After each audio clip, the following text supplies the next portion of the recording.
Hey, it's me, Maven, and I want to get on my soapbox for a moment. Wait a second, let me get my soapbox. My fellow rebels! My message for today is get a cookbook.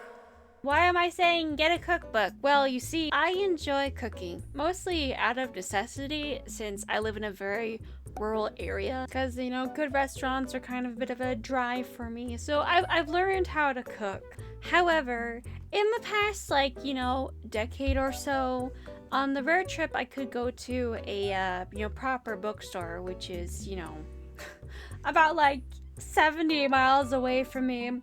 I've gone to art sections and cooking sections, and I've always thought, well, I don't need these. I have the internet.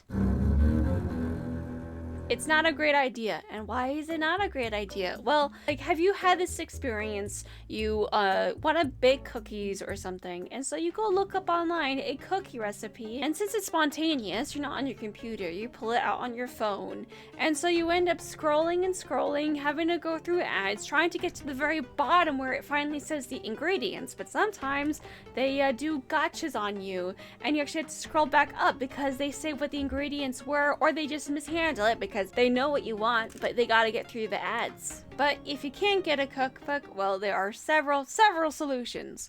Number one, archive.org. You can find probably some recipes on there. I graduated with honors in computer programming and included a course with viruses. We're in. Number two, go to your local library. Go to a local library and grab a few recipes there. Three, if you're lucky and your local library participates in the Libby app, there are recipe books there too. Hi, Editing Maven here. I just want to say please utilize your public library in general. Libraries keep track of foot traffic. Sometimes you may see a notebook on their desk that has tally marks. That's really important for data collecting so they can justify asking for funding into certain resources or just keep funding. I wish I could emphasize more on how important libraries are for so many things. And I'm so sorry to go on this tangent, but just please use your library. Even if you don't check out any books or whatever, you entering the library already has an impact. Okay, back to the video. Bonus points if you handwrite or copy the recipe because it's just easier to remember than just taking a picture. For me, I have been downloading tutorials that are relevant to me in any aspect. Blender tutorials, recipe tutorials as well.